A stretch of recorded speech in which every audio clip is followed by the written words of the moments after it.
सनावद के trenching ground के कचरे की गंदगी और बदबू से पास की बस्ती में रहने वाले लोगों के स्वास्थ्य पर विपरीत असर पड़ने लगा है। सनावद के वार्ड नंबर 3 टंटिया नगर में रहने वाले 50 परिवार अपने स्वास्थ्य के साथ हो रहे खिलवाड़ के खिलाफ आवाज उठा रहे हैं। दुर्गाबाई, मुन्नी, रुबीना बी, सायरा बी, नजमा आपा, रेखा मोरे, कोसर, आसमा, रजिया सहित अनेकों महिलाओं और पुरुषों ने नए ट्रेचिंग ग्राउंड के कचरे को लेकर कचरा हटाओ नारे लगाए। टंटिया नगर के रहवासी रजिया बी का कहना है कि पिछले 25 सालों से यहाँ रह रहे हैं। नगर पालिका यहाँ शहर का कचरा डाल रही है। इस कचरे में से बदबू और गंदगी हमारे स्वास्थ्य को प्रभावित कर रही है। हर कोई बीमार है। गंदगी और बदबू के कारण हमारे बच्चों के रिश्ते नहीं हो रहे हैं, ना ही लड़कियों की शादी हो रही है। 5 किलोमीटर दूर नगर पालिका इस कचरे को ले जाए। रेखा मोरे कहती हैं कचरे को यहाँ से हटाया जाए, हमारे बच्चे इस कचरे से बीमार हो रहे हैं। अनेकों बार नगर पालिका के अधिकारियों को कहा है कि कचरे को हटा दे। विधायक के पास जाते हैं, वे कहते हैं कि हाँ हम देखते हैं, करते हैं, मगर इतना समय हो गया कुछ नहीं करते। फरीदा भी कहती है यह जमीन हमारे पूर्वजों की है, इसकी रजिस्ट्री भी हमारे पास है और हमने अपने मकान लाखों रुपए की लागत से यहाँ पर बनाए हैं जब यह कचरा यहाँ नहीं डलता था। कचरे को हटाने के लिए हमने विधायक, सांसद, तहसीलदार, एसडीएम, सीएमओ के पास आवेदन दिए हैं, मगर कुछ नहीं हुआ। इस कचरे की पहाड़ी पर 2 बार आग लग चुकी है, जिनमें 3 मकान जल चुके हैं। प्रशासन इस कचरे को यहाँ से 5 किलोमीटर दूर लेकर जाए, यही हमारी मांगे हैं। गौरतलब है कि नगर पालिका द्वारा शहर का सारा कचरा इसी बस्ती की पहाड़ी पर डाला जाता है। पहाड़ी का रकबा कम होने के कारण कचरा बस्ती और पहाड़ी के बीच सड़क पर फैल रहा है और कचरे से निकली गंदगी टंटिया नगर के निवासियों को आंदोलन की ओर ले जा रही है। 25-30 साल हो गए हमारे को यहाँ रहने को। अब क्या परेशानी आ रही है यहाँ रहने में? कचरे से दिक्कत है, ये कचरे में डालने की यहाँ जगह नहीं है और रोज गाड़ी वाले कचरा डाल के जाते हैं और रोज जेसीबी आती है वो कचरे को ऊपर चढ़ाती है।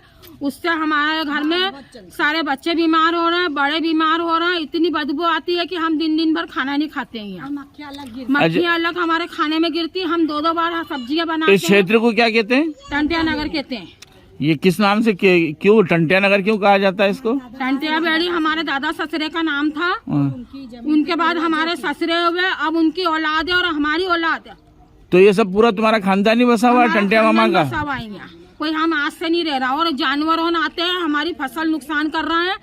ये सरकारी जमीन है कि प्राइवेट है? नहीं, प्राइवेट जमीन है। ये हमारे दादा ससुरे के हाथ की थी। रजिस्ट्री है इसकी, पावती है? रजिस्ट्री है, पावती है, सब कुछ है हमारे पास इसका। तो ये नगर पालिका वालों ने यहाँ ऊपर आके कब्जा कर लिया है और इस जगह को वो कचरा फेंक रहे हैं और मरे हुए जानवर, दवा, गोली, सारे जमाने का पूरी सनावत का कचरा लाके यहाँ डाल रहे हैं और इससे हमारे घर में बच्चे बीमार हो रहे हैं, बड़े बीमार हो रहे हैं और यहाँ तक कि हमारे बच्चे जो पढ़ने वाले हैं वो बीमारी के कारण पढ़ने नहीं जा रहे हैं स्कूलों में। और जो मेहमान आते हैं वो ये बदबू के कारण ना हमारे घर कोई रिश्ते आ रहे हैं हमारी बच्चियों के, ना हमारे बच्चों को कोई लड़कियां देने को तैयार है। हम ये चाहते हैं कचरा यहाँ से 5-10 किलोमीटर कहीं दूर डाला जाए, ये सारा कचरा हटाया जाए। अगर नगर पालिका क्या नाम है आपका? सईदा। कहाँ रहते हैं आप? हम टंटिया बेड़ी। ये बताएं कि आप ये टंटिया बेड़ी के अंदर जो मकान आपके बने हैं ये आपके सरकारी है कि प्राइवेट जमीन पे? प्राइवेट है। प्राइवेट जमीन पे बने हुए हैं? प्राइवेट जगह में बने हुए हैं। तो इसकी रजिस्ट्री है आपके पास? हाँ है। तो यहाँ पर आप कब से रह रहे हो? हमारे दादा ससुर के टाइम के बहुत पुराने मकान है। अच्छा, ये कचरा कब से डल रहा है यहाँ पर? ये 20-25 साल, 15 साल हो गए। 10 साल हो गए। कितने, कब से डल रहा है ये कचरा? 7 साल हुए। हाँ 7 साल। ये पिछले 7-8 साल से बढ़ रहा है। ये कोरोना के पहले से डल रहा है? हाँ कोरोना के पहले से डल रहा है। इससे पहले कहाँ कचरा डलता था? ये अंदर सिटी में खंडवा रोड का रेलवे पार। अब ये जमीन सरकारी, देखिए सरकार ने तो यहाँ कब्जा करा तो कुछ भी यहाँ पे कचरा क्यों डाला? बहुत गंदगी कर दी उन्होंने 20 सिटी में। ये तो है नहीं, 5 किलोमीटर दूर पर डालना चाहिए। 5 किलोमीटर दूर डालना चाहिए कचरा।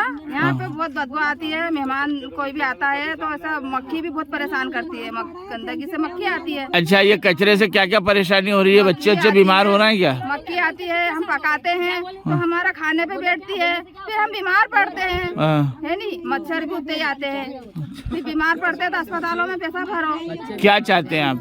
तो हम ये गंदगी को 5 किलोमीटर दूर जाना, उधर फेंक दो, उधर कहीं शहर के बाहर करना हाँ, चाहिए। शहर के बाहर।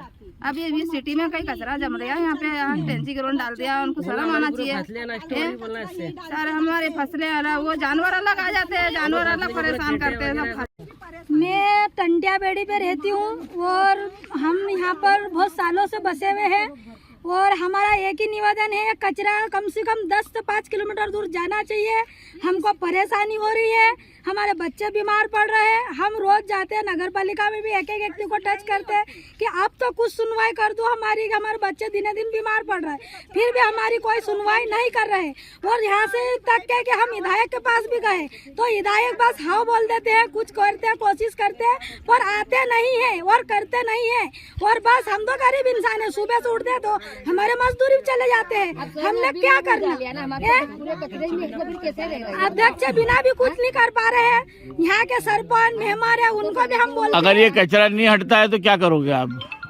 नगर पालिका जाके हम लोग जाके बैठ जाएंगे, हमारे से जितनी बोलने का कोशिश हम करेंगे पर हम हटेंगे नहीं। हम गरीब इंसान कहाँ जाएंगे? हमारा तो एक ही मकसद है कि ये कचरा यहाँ से हटना चाहिए। और बीच गांव में डाल दिया, बीच शहर में डाल दिया है, ऐसा तो हो नहीं कि आसपास वो कुछ यहाँ पर मकान नहीं है, जमीन नहीं है किसी के, सबके जमीन जायदाद है, सब लेके बैठे पावती पट्टे वाले हैं। ऐसा तो है नहीं कि बिना इससे बैठे है कि सरकारी जमीन कब्जा करा है, किसी ने मकान बनाया है, कहीं तो करा नहीं है सर जी। पर हमारा यकीन नहीं। सनावद से आशिक अली की रिपोर्ट।